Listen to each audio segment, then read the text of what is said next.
विद्यार्थियों, मैं doctor Sucheta Verma, assistant professor political science, SPC government college Bhim. आज बीए पार्ट सेकंड के पेपर सेकंड के टॉपिक भारतीय संविधान की मुख्य विशेषताओं का हम अध्ययन करेंगे। पहली विशेषता है कि भारतीय संविधान विश्व का सर्वाधिक विस्तृत संविधान माना जाता है। वर्तमान में इसमें 395 अनुच्छेद, 22 भाग वह 12 अनुसूचियां हैं, जबकि संयुक्त राज्य अमेरिका के संविधान में मात्र 7, कनाडा के संविधान में 147 और ऑस्ट्रेलिया के संविधान में 128 अनुच्छेद हैं। दूसरी विशेषता, लिखित एवं निर्मित संविधान। भारत के संविधान का अधिकांश भाग लिपिबद्ध है तथा इसमें परंपराओं का भाग बहुत ही कम है। इसका निर्माण एक संविधान सभा द्वारा किया गया है तथा संविधान के निर्माण में 2 वर्ष 11 माह और 18 दिन का समय लगा। तीसरी, संपूर्ण प्रभुत्व संपन्न राष्ट्र। भारत का संविधान लोकप्रिय प्रभुसत्ता पर आधारित संविधान है, अर्थात जनता द्वारा निर्मित है।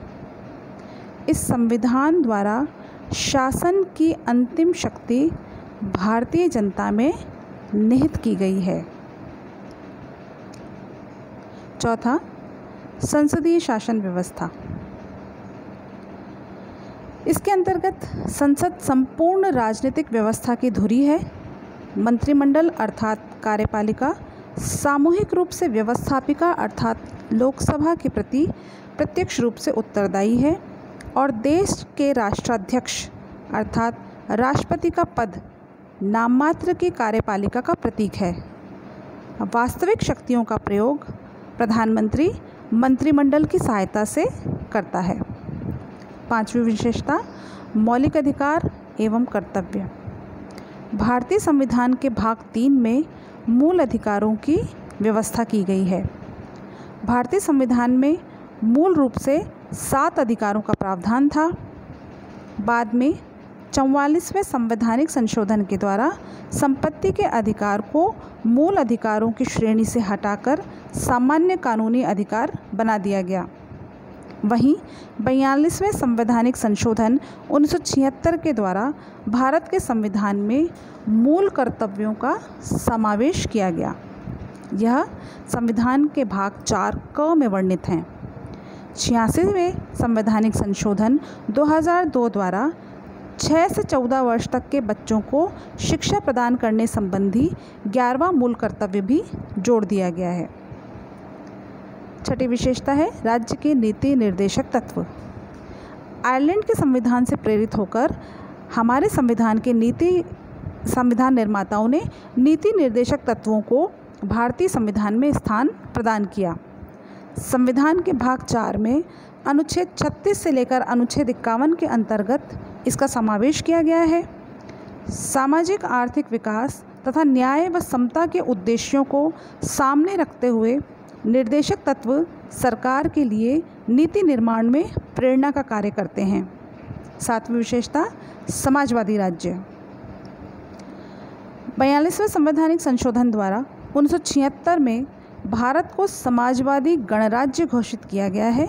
यद्यपि मूल संविधान में ये शब्द नहीं थे, प्रस्तावना में यह शब्द भारतीय राज व्यवस्था को एक नई दिशा दिए जाने की भावना से जोड़े गए। 8वीं विशेषता, वयस्क मताधिकार। हमारे देश के संविधान में 18 वर्ष की आयु प्राप्त करने वाले प्रत्येक नागरिक को समान रूप से मताधिकार प्राप्त है, जबकि मूल संविधान में यह आयु 21 वर्ष थी, किंतु संविधान में 61वें संशोधन द्वारा आयु सीमा को 21 वर्ष से घटाकर 18 वर्ष कर दी गई। 9वीं विशेषता, पंथ निरपेक्ष राज्य। 42वें संवैधानिक संशोधन अधिनियम द्वारा प्रस्तावना में पंथ निरपेक्षता शब्द जोड़ा गया है। इसका आशय है धार्मिक मामलों में राज्य का दृष्टिकोण तटस्थ है यह न तो किसी धर्म विशेष को राज्य का धर्म मानता है और न ही किसी समुदाय विशेष को संरक्षण देता है। धर्म के क्षेत्र में प्रत्येक नागरिक को स्वतंत्रता प्रदान करता है। राज्य की दृष्टि से सभी धर्म समान हैं।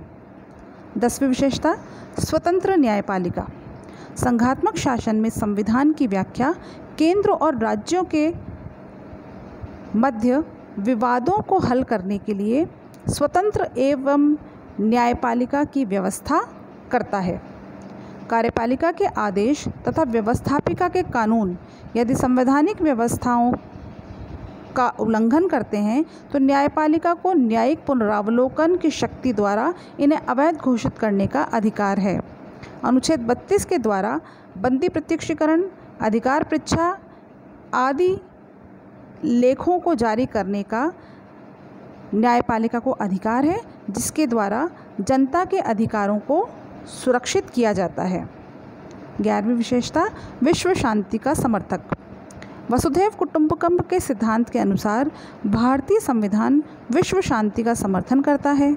नीति निर्देशक तत्वों के अनुच्छेद 51 के अनुसार राज्य का यह कर्तव्य है कि वह अंतर्राष्ट्रीय शांति व सुरक्षा तथा राष्ट्रों के बीच न्यायपूर्ण व सम्मानजनक संबंधों की स्थापना करे।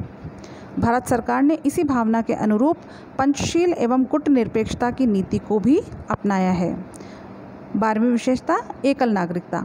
भारत में संघात्मक शासन की व्यवस्था है, तथापि अन्य संघीय राज्यों की तरह दोहरी नागरिकता, एक केंद्र की तथा दूसरे राज्यों की अपनाने की बजाय भारत में एकल नागरिकता के आदर्श को भारतीय एकता को बनाए रखने के लिए अपनाया गया है। 13वीं विशेषता, अल्पसंख्यक एवं पिछड़े वर्गों के कल्याण की विशेष व्यवस्था। भारतीय संविधान में अल्पसंख्यकों के धार्मिक, भाषाई और सांस्कृतिक हितों की रक्षा के लिए विशेष व्यवस्था की गई है।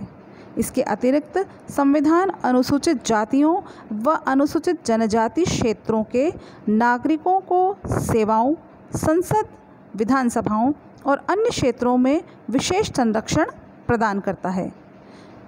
भारतीय संविधान की अन्य विशेषताएं हैं विलक्षण दस्तावेज, एकात्मक एवं संघात्मक का अद्भुत संयोग, कठोरता व लचीलेपन का मिश्रण, आपातकालीन उपबंधों की विशेष व्यवस्था तथा लोक कल्याणकारी राज्य की स्थापना है।